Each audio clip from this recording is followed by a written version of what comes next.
இங்கே பாருங்க, என் செல்லக்குட்டிங்களுக்கு நான் சாப்பாடு வைக்க போகிறேன். ஆனால் செருப்பெல்லாம் கடிச்சு போடுதுங்க. என்ன பண்ணுறது?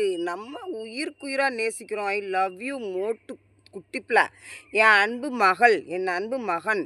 பாருங்க, தங்க பிள்ளைங்க சாப்பிட போகிறாங்க. நீங்கள் பாருங்க. இங்கே பாருங்க, சிக்கன் சிக்கன் குழம்பு வச்சேன்.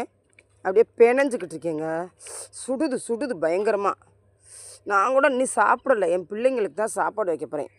பாருங்க பாருங்க, என் செல்ல பிள்ளை எப்படி நிற்கிதுன்னு பாருங்க. ஏய் இந்தா இந்தா, ஏன் தங்க குட்டிங்களா, எனக்கு காவல் தெய்வம்ப்பா. என் வீட்டிலையே என் கூடயே இருக்கும்ப்பா. இது மாதிரி ரோட்டில் திரிகிற நாய்களுக்கு, செல்ல பிள்ளைங்களுக்கு சாப்பாடு போடுங்கப்பா. பாவம், இது எங்கள் வீட்டிலே வளர்ந்துக்கிட்டு தாப்பா இருக்குது. இன்னொருத்தவங்க அப்படி வெயிட்டிங்கில் இருக்காங்கப்பா, அவங்களுக்கு சாப்பாடு வைக்கணும்ப்பா. நீ சாப்பிடு தங்கம், அழகி நீ சாப்பிடு. எது நடந்தாலும் நடக்கட்டும், நம்ம சந்தோஷமாக இருப்போம். சரியா தங்கம்? இவ என்ன சோறு போட்டாலும் சரி கிட்டக்க வரமாட்டா, லேட்டாக தான் வருவா. நீ உனக்கு கிடைக்காம போகுது. குட்டி வருதுப்பா. ஒருத்தி தாப்பா என் பிள்ளை அடங்குறாப்பா. எனக்கு அடங்குறா, என் சொல்கிற பேச்செல்லாம் கேட்குறாப்பா. ஏன் அழகி, ஏன் அருவி, என் குருவி, என் தங்க பிள்ளை. இப்போ ஒருத்தி தான்ப்பா நல்ல பிள்ளை. என் பக்கத்தில் வருவா பாரு.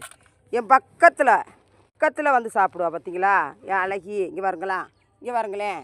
மற்ற ஊரை அடங்க மாட்டாந்தா, இவெல்லாம் வரவே மாட்டா கிட்டக்க. வா வா, அங்கே ஒரு குட்டி உக்காந்துருக்கு பாருங்க. வா, நான் ஒரு 5 பிள்ளை வளர்க்குறேங்க. 5 பிள்ளை வளர்க்குறேன். 5 பிள்ளைல இது ஒன்று தாங்க எனக்கு அடங்குது. நாங்கள் நம்மளும் தான் பிள்ளைங்களை பெற்று வளர்க்குறோம். ஒன்று அடங்குது, ஒன்று அடங்க மாட்டுது. அதுக்காண்டி அந்த பிள்ளைகளை விரட்டியாக விட்டுருவோம். அது போல தாங்க ஒன்று ஒன்று அடங்க மாட்டுது. நம்ம பிள்ளைகளை வளர்க்கணுங்க. நமக்கு காவலாக இருக்குல்ல.